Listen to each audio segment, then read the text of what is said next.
तो व्यक्तित्व क्या है? व्यक्तित्व अनन्य व सापेक्ष रूप से स्थिर गुण है जो एक समय अवधि में या विभिन्न स्थितियों में, ठीक है, किसी व्यक्ति के व्यवहार को क्या है विशेषता प्रदान करते हैं। जैसे गतिशीलता, निरंतरता, दृढ़ता, लचीलापन। फिर आलपोर्ट है। आलपोर्ट ने बोला था ये शारीरिक और आंतरिक वृत्तियाँ हैं, यानी कि कैरेक्टर हैं जिसके आधार पर व्यक्ति पर्यावरण से समायोजन करता है, ठीक है? इसके कुछ तत्व होते हैं। गतिशीलता, व्यवस्था, समायोजन या मनोवैज्ञानिक निर्धारण, ठीक है? तो ये सारे हैं। फिर विशेषताएँ होती हैं जैसे इसमें शारीरिक और मानसिक दोनों घटक हैं, अभिव्यक्ति अनिवार्य है, समय के साथ परिवर्तित नहीं होता। फिर कुछ विशेष परिस्थितियों में परिवर्तनशील भी है। फिर महत्व क्या है? परिस्थितियों के प्रति व्यक्तियों के अनुकूलन में सहायक है। किसके प्रति? परिस्थितियों के प्रति व्यक्तियों के अनुकूलन में सहायक है। फिर व्यवहार की भविष्यवाणी संभव है। लोगों से व्यवहार करने में सहायता प्रदान करता है। फिर है प्रारूप प्रकार सिद्धांत, यानी प्रारूप या फिर प्रकार सिद्धांत। तो ये व्यक्ति की व्यवहारपरक विशेषताओं के कुछ व्यापक स्वरूप का परीक्षण करता है, ठीक है? तो प्रारूप या प्रकार सिद्धांत, ठीक है? तो कुछ विशेषताओं का व्यापक रूप में परीक्षण करता है। फिर हिप्पोक्रेटस था, उसने क्या बोला था? उससे पहले एक चीज़ बताना भूल गया, कैटल था ना, उसने बोला था वह गुण है जिसके आधार पर किसी विशेष स्थिति में व्यवहार का पूर्वानुमान लगाया जा सकता है, ठीक है? व्यक्तित्व में। फिर उसके बाद अपन देख रहे थे, तो जो था कौन सा? आल्बर्ट क्या, हिप्पोक्रेटस। इसने बोला था शरीर में पाए जाने वाले द्रव के आधार पे व्यक्ति व्यक्तित्व बताया था। तो इसने बताया कुछ उत्साही होते हैं, कुछ श्लेष्मिक, कुछ विवादी और कुछ कोपशील। उत्साही उत्साही होते हैं ना, वो उनमें रक्त ज़्यादा होता है, ऊर्जावान होते हैं, सक्रिय होते हैं और आशावादी होते हैं। फिर जो श्लेष्मिक होते हैं उनमें कफ ज़्यादा होता है, ये शांत रहते हैं, आराम पसंद होते हैं और आलसी होते हैं। फिर विवादी, इनमें काला पित्त ज़्यादा होता है ना, अंतर्मुखी होते हैं, विश्लेषण अध्ययन करते हैं और चिंतन करते हैं। कोपशील होते हैं, इनमें पीला पित्त ज़्यादा होता है, बहिर्मुखी होते हैं, सतत निर्णय लेते हैं, बेचैनी, क्रोध इनमें दिक्कत होती है। फिर वात, पित्त और कफ चरक संहिता ने त्रिदोष के आधार पे बताए। किसके आधार पे? त्रिदोष के आधार पे। वात, पित्त और कफ, ठीक है? तो ये हैं चरक संहिता के। वात, पित्त और कफ। वात होता है ना, वो क्या है हमारे शरीर में पाए जाने वाले द्रवों के संचालन व श्वसन क्रिया को क्रियान्वित करता है, ठीक है?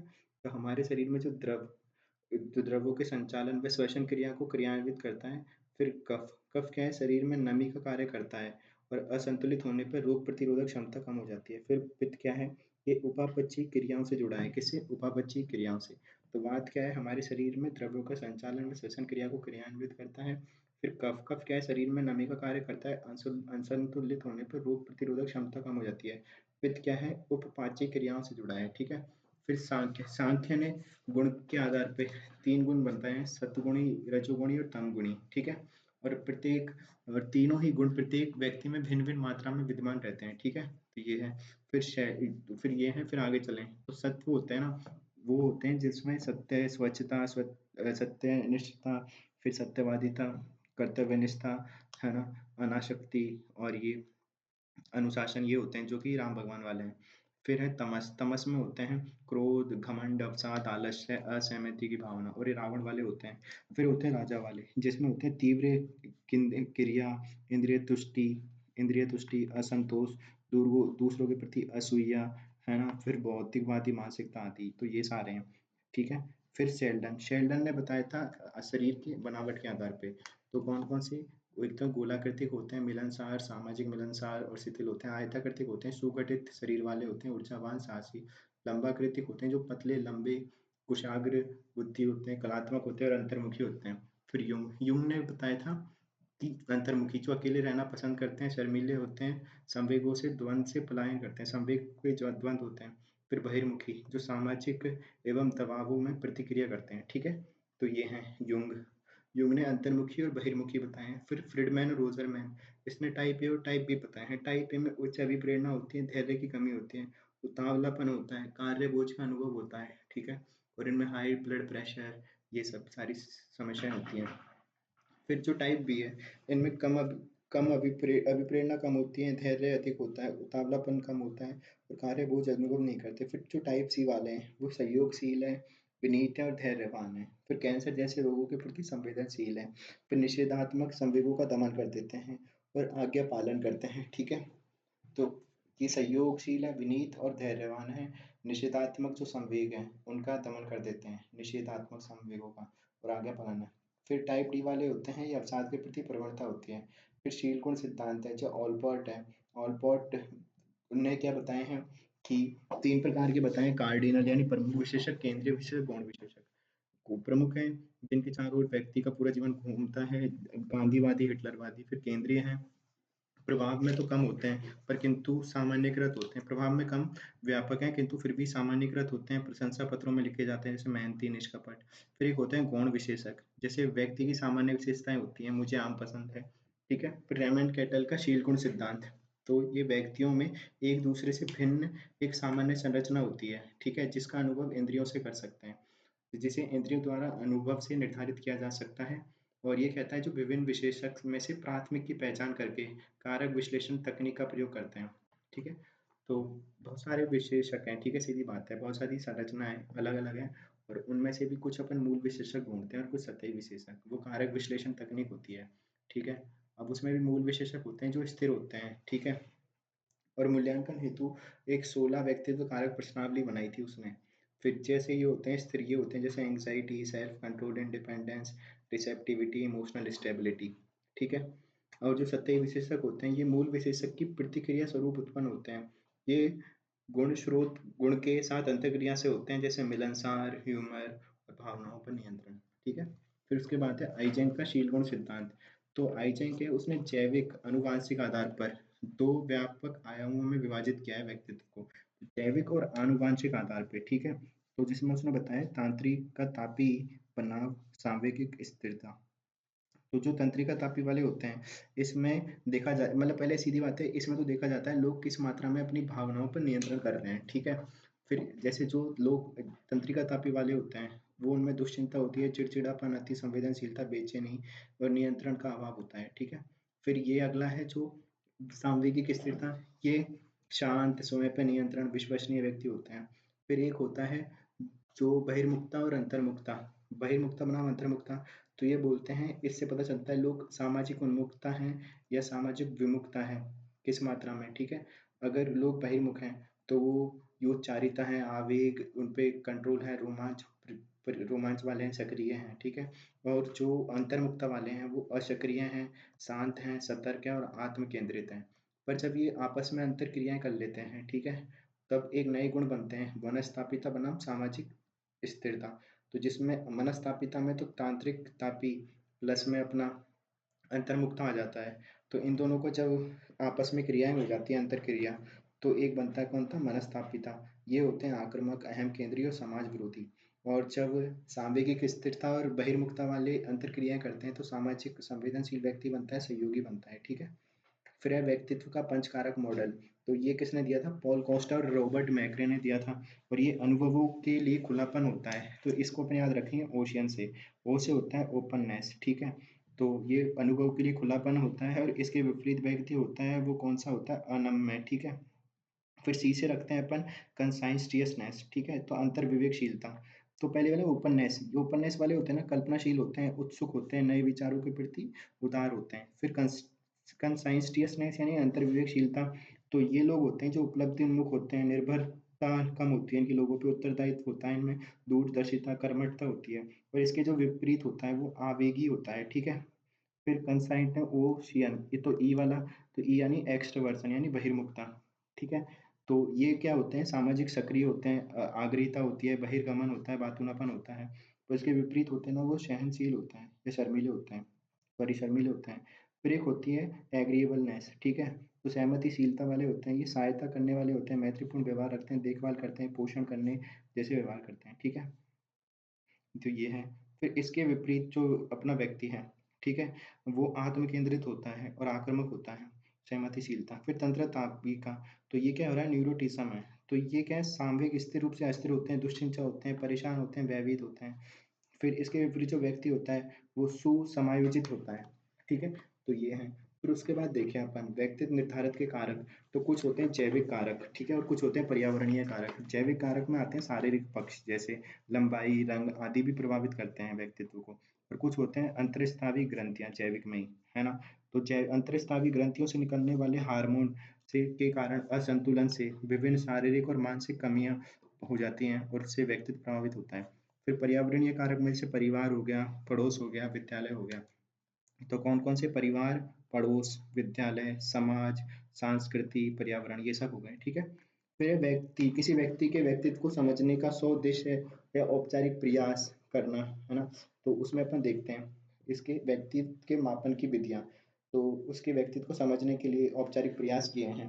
तो उसमें पहली आती है आत्म प्रतिवेदन। इसमें आती है कुछ मिनेसोटा बहुपक्षीय प्रणाली, फिर आइजिंग व्यक्तित्व प्रश्नावली और सोलह व्यक्तित्व कारक प्रश्नावली, ठीक है?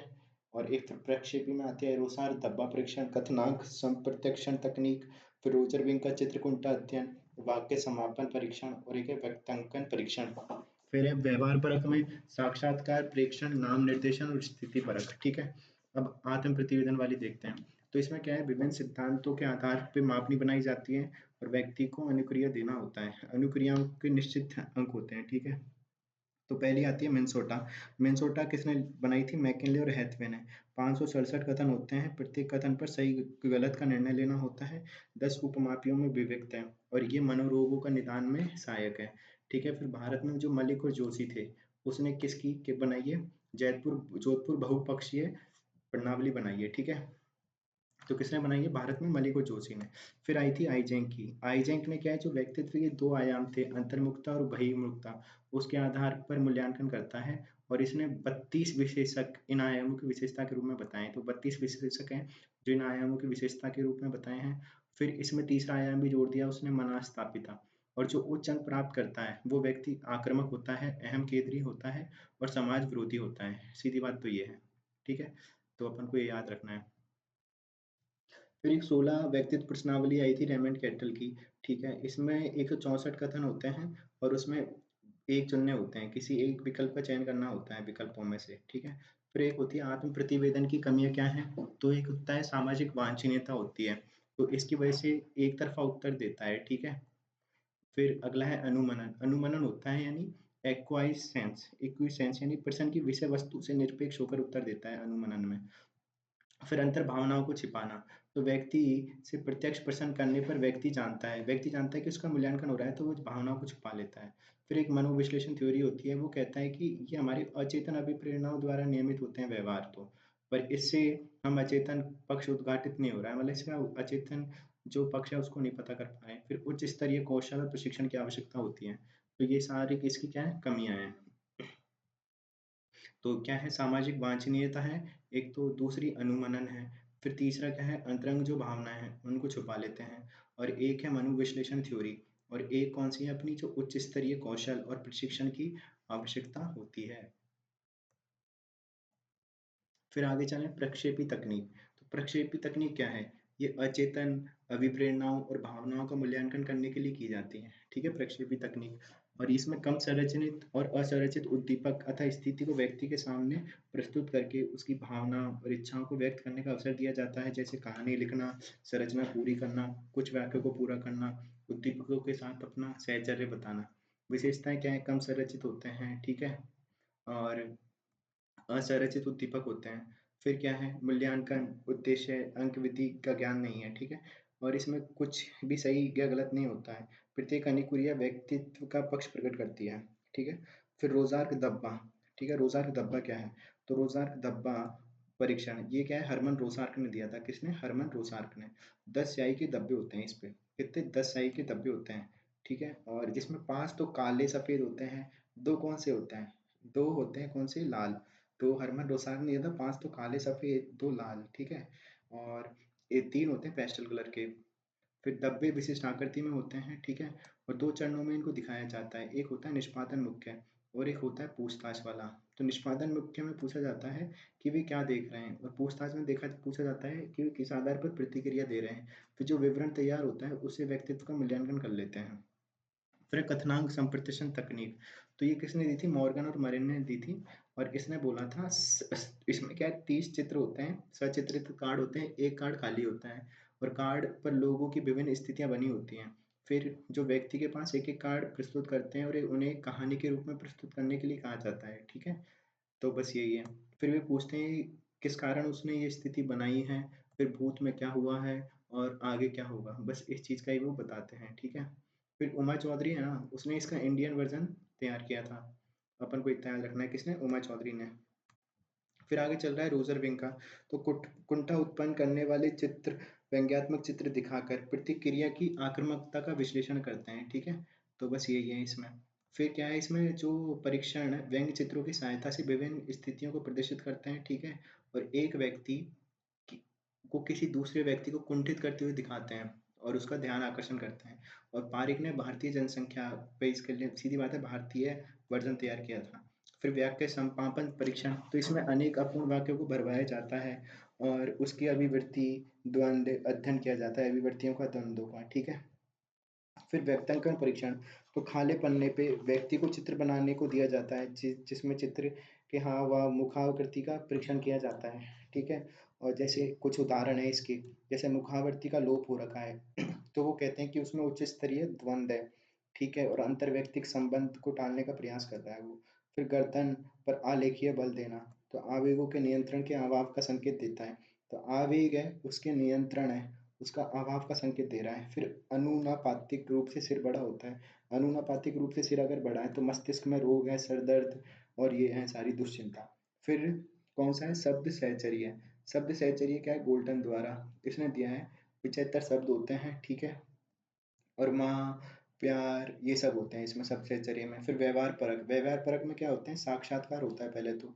इसमें प्रश्न पूछते हैं और उसकी प्रस्तुति देखकर व्यक्तित्व का प्रश्नों के दौरान जो व्यक्ति ने प्रस्तुति दी उसको देखकर व्यक्तित्व का परीक्षण, फिर प्रेक्षण में व्यक्ति को निरंतर देखकर उसके व्यवहार से व्यक्तित्व का परीक्षण किया जाता है। फिर नाम निर्देशन में हम लंबे समय से जो जुड़े व्यक्ति हैं उनमें से किसी एक को चयन करने को कहते हैं और चयन के कारणों का से व्यक्तित्व का निर्धारण करते हैं। फिर स्थिति परक विश्लेषण, तो स्थिति विशेष में व्यक्ति के व्यवहार में परीक्षण करते हैं। फिर एक होता है व्यवहार परक निर्धारण, तो व्यक्ति विशेष से लंबे समय से जुड़े व्यक्तियों से उसके बारे में जानकारी अपन इकट्ठा करते हैं। तो ये हो गए कुछ नए-नए तरीके के अपन इसका परीक्षण करते हैं वो। फिर अपन आगे चलते हैं, कुछ इम्पोर्टेंट क्वेश्चन हैं ये अपन को करने हैं। तो बस यही है। अस्वस्थ व्यक्ति कौन होता है? तो स्वस्थ व्यक्ति कौन है वो देख लेते हैं अपन। तो ये कहता है मानवतावादी जो सिद्धांतकार है उनका मत है कि स्वस्थ व्यक्ति मात्र समाज के प्रति समायोजन में ही निहित नहीं होता। यह अपने आप को गहराई से जानने की जिज्ञासा, बिना छद्म के अपनी भावनाओं के प्रति ईमानदार और जहाँ तक एक जैसा बने रहने की प्रवृत्ति को सन्निहित करता है। तो सीधी बात है वो अपने आप को गहराई से जानने की जिज्ञासा रखता है, पहली बात तो ये है, ठीक है? तो कौन होता है महान व्यक्ति स्वस्थ व्यक्ति? जो अपने आप को जानने की जिज्ञासा रखता है, ठीक है? फिर बिना छद्म के अपनी भावनाओं के प्रति ईमानदार होते हैं, ठीक है? तो ये है दूसरा पॉइंट। तो बिना छद्म के क्या है, अपनी जो भावनाएँ हैं उनके प्रति ईमानदार हैं और जहाँ तक है कि एक जैसा एक जैसा बने रहने की प्रवृत्ति को सन्निहित करता है, ठीक है? एक जैसा बने रहने की। तो इसके स्वस्थ व्यक्ति में अधोलिखित विशेषताएँ कौन-कौन सी अधोलिखित विशेषताएँ हैं? वे अपने और अपनी भावनाओं और अपनी सीमाओं के प्रति जागरूक होते हैं, ठीक है? अपने और अपनी भावनाओं के प्रति जागरूक होते हैं और स्वीकार करते हैं। अपने जीवन को जैसा बनाते हैं उसके प्रति उत्तरदायित्व होते हैं, ठीक है? और साथ ही कुछ बन जाने का भी साहस होता है, ठीक है? तो कुछ बन जाने का भी साहस होता है उनमें, ठीक है? फिर ये वर्तमान में रहते हैं और किसी भी बंधन में नहीं फँसते। वर्तमान में रहते हैं और वे किसी बंधन में नहीं फँसते, ठीक है? वे अतीत में नहीं जीते, ठीक है? और अतीत में नहीं जीते, दुश्चिंताजनक अपेक्षाओं और विकृति रक्षा के माध्यम से भविष्य को लेकर परेशान नहीं होते, सीधी बात है। तो सीधी बात है स्वस्थ व्यक्ति कौन है? तो वो अपने आप को गहराई से जानने की जिज्ञासा रखते हैं, बिना छद्म के अपनी भावनाओं के प्रति सीधी बात है, अपनी भावनाओं के प्रति ईमानदार होते हैं, सीधा अपन इतना सा लिखेंगे, ठीक है? और जहाँ तक कि एक जैसी प्रवृत्ति रहने को सन्निहित करते हैं। अब जैसे अपन विशेषताएँ होती हैं, अपने और अपनी भावनाओं और अपनी सीमाओं के प्रति जागरूक और एक जैसा, जीवन में एक जैसा बने रहते हैं, ठीक है? और जीवन जैसा बनाते हैं उसके प्रति उत्तरदायित्व होते हैं, कुछ बन जाने का साहस भी होता है, वर्तमान में रहते हैं, किसी बंधन में नहीं फँसते, ठीक है? वे अतीत में नहीं जीते और भविष्य को लेकर परेशान भी नहीं होते हैं। तो ये हो गए स्वस्थ व्यक्ति कौन है?